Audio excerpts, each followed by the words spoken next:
Hey,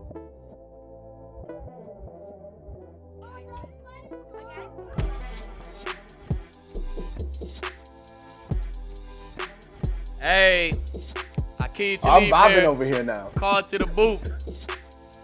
My co-host Harrison Sanford, he over there bobbing to this intro music. Hey, one time Harrison, I'm gonna just get on and start rapping, like, you know what I'm saying? You go freestyle. If I wouldn't have been a football player, I probably would have been a rapper, Harrison. You can ask anybody from the neighborhood who went to school with me. They know what time it is with that, for real. Just Okay, like, what was the rap name?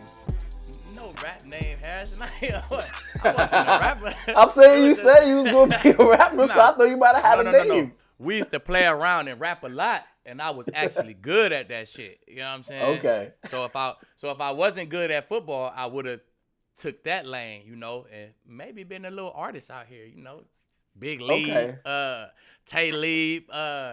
We got a couple names I might have went with, but I don't know. You know how that goes. But hey, press report coming soon. Before we get to that press report, Harrison, what we got up for today? Oh, it's going to be a good show for everybody tuning in or watching on YouTube. We're going to have an interview with Keenan Allen, somebody who's seen a lot of Aqib Talib over the course of his career. We're going to go into our first look of DFS lineups for week one. We'll review what went right and what went wrong. And then we'll also look at Aqib's top 5 power rankings for teams all over the league. And then we'll also, with Keenan, talk about his no-fly zone ranking. So a lot to discuss, Aqib. Even though I kind of wish we could just kind of talk about freestyling for the rest of the show, but we got things we gotta accomplish here. We got some work to do, man. we got some work to do. So let's go on to the press report. First thing, and one of the biggest storylines coming out of this past weekend in week one, the opening game at SoFi Stadium, the Cowboys and the Rams, ended with the Rams win. Controversial nonetheless, with Michael Gallup and Jalen Ramsey hand fighting. Offensive PI called on Michael Gallup. Referees on the next day said that the play was called correctly. Was it called correctly, Aqib? You damn right it was called correctly. If you extend your arm out a full arm, they gotta call it, man. And especially when you Jalen Ramsey, you don't let nobody get away with nothing like that, especially not for the game. If that would have happened in the first quarter, second quarter, maybe he'd get away with it. But if that's going to determine the game, you can't let him get away with that. It was definitely pass interference. He extended his whole arm. It was an absolute dime by my dog Dak, though. I don't even think he had to do that. If he wouldn't have extended his arm, I think Dak would have still dropped that thing in a bucket. But definitely pass interference, man. Got to call that, especially when the game is riding on it. Jalen, he know what time it is. When we talk about your A-plus matchups for our Friday show, I do want to review that Ramsey and Cooper matchup because that kind of changed over the course of the game. But let's go into our second topic here in our press report. Big-time injuries. Injuries, always a part of the game in the NFL. Two of the bigger ones that happened over this past weekend, we saw Michael Thomas with a high ankle sprain. First, your reaction to that? Man, did they actually say it was a high ankle sprain? Mm-hmm. They did? Oh, well, that's not good. That's not good, Harrison. High ankle sprain could be a level 10 or a level 1, right? So I say I had the level 10. That's when you got to get the surgery. You got to get the tightrope surgery. You get, the 2 wires put in your leg with the screws. That's what I did. Shit, I missed 10 weeks. When I came back week 11, I still wasn't right. I still was hella stiff in my ankle. I still was, hurt 75%, 70%. And then I seen guys get, that level 1 high ankle sprain, and they still miss a month. You know what I'm saying? It's so loose, man. And high ankle sprain is nothing to play with. I seen a guy get it last year in training camp, and he missed a month. He came back like 3 weeks. He still was limping a little bit. They gave him another week, and even when he came back, he'd do one move, and it'd be like, oh, he'll come up a little bit. He'll come up limping a little bit. So high ankle sprain is nothing to play with, man. It's a terrible injury. I hate it. It was my first NFL surgery in year 11 or 12, 11. And it's a terrible, and it always happens like you just standing around, somebody rolls up on your leg and your ankle bend the back way, the reverse way, than a basketball roll. You know what I'm saying? So Ah, man, I hate to see that happen to Mike Thomas, man, because, he's one of the main guys on that offense, man. He's one of the main guys in our league, and you want him out there. So, man, praying for him. Hope he have a speedy recovery, but I hate that high ankle sprain, man. It's almost at least a month, in my opinion.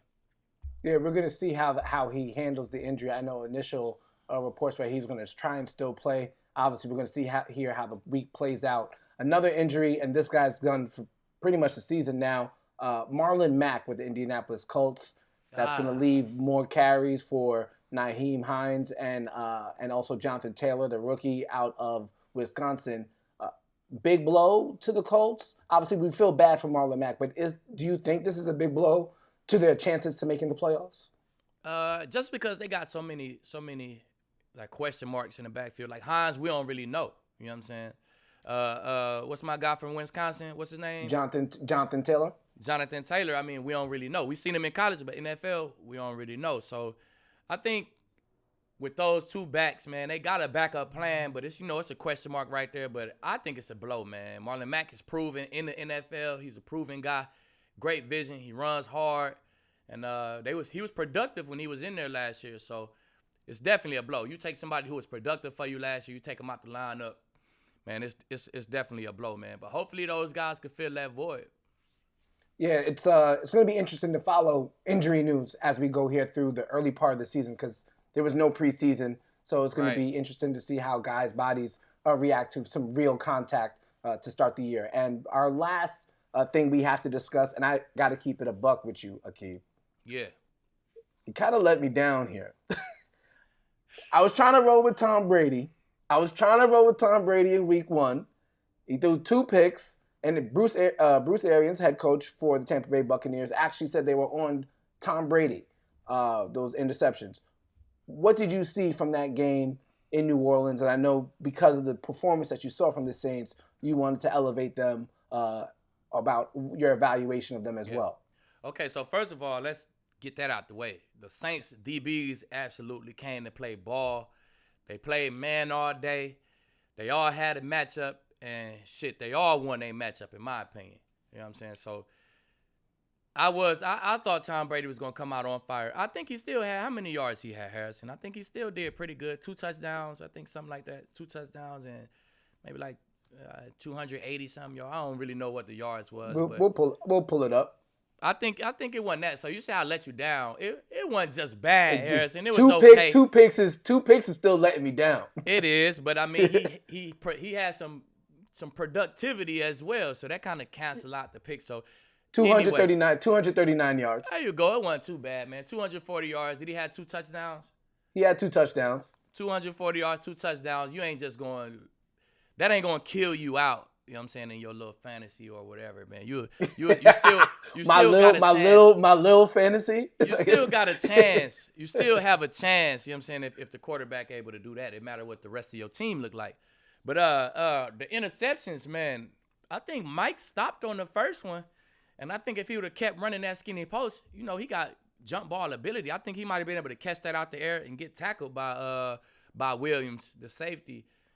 But I don't think that one was on time, man. He probably could have got the ball down a little bit, but he had to get it over the linebacker under the safety. So I think if Mike would have kept on going on that route, he would have been able to make a play on that. And then the second one, that was all Tommy, man. He threw it behind him. It's a spray out. You can't throw those behind you or it's a touchdown. We already know that. So, hey, man, it put another touchdown in Jenkins' book. Jenkins is up there, I think 7 touchdowns, maybe 8. I'm not sure. 6, 7, or 8. We'll look it up. Paul, we need you, baby. But that one was definitely on Tommy, man. It wasn't Tommy's best performance, but it was new offense, it was a good defense, and I'm standing on that. They gonna get better. The Bucs is definitely gonna get better. And also, Aqib, every Tuesday on our Instagram account, Call to the Booth, or our Twitter account, also Call to the Booth, we give out your top 5 power rankings after the end of the week. So the first week, you have the Chiefs at number 1, Ravens at number 2, Saints, Seahawks, and then Rams. Explain your decisions. I think I pretty much understand why the Chiefs and the Ravens are number 1 and 2, but Saints, Seahawks, Rams. What made those decisions for you? The Saints, man, they came out and play some good football. They beat a team who I think is going to be pretty good in the league. And like I said, that defense impressed me, man. I knew they had something on defense. I knew they could stop the run. And, you know, they had some guys up front. I knew Cam Jordan. I know about those guys, but I didn't expect that secondary to come out and gel the way they gelled, man. They meshed. They celebrated together. The camaraderie was there. And that's what it takes to be a good secondary. You got to be on the same page. No black and white. I mean, no gray areas. Everything black and white. And you need competitors. They got absolute competitors out there, man.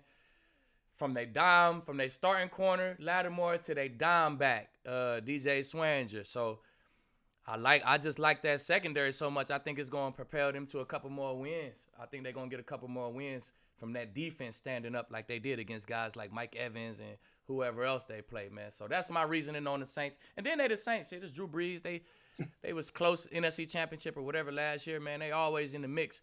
And I think that defense, that secondary can definitely get you over that hump. So that's number 3. Yep, and then so we saw the Seahawks and the Rams fill out your top 5. We have so much to get to because we got your guy Keenan Allen on the show. So go to our social media page. You can always check out those rankings. But before we go to Keenan, I gotta ask you a question. So, you know, over the course of the year, we're gonna figure out who's coming on the show, who you could possibly get, who maybe I could reach out to, and as we try to have, you know, a great season 1 here. Let me ask you a question. Is there a certain guest that I should just like rule out even asking you for? Is it just somebody that's like, nah, ain't happening, Harrison? Don't even ask me. Hey, let me know from now. I'm lead. So, hey, you never know, man. I check my call log. I probably got everybody in my contacts from Tom Brady to, you know, Kyler Murray to, I mean, who you have in mind? I probably could make something jug, honestly. I probably can get it done. I'm just saying, I know football's a physical sport.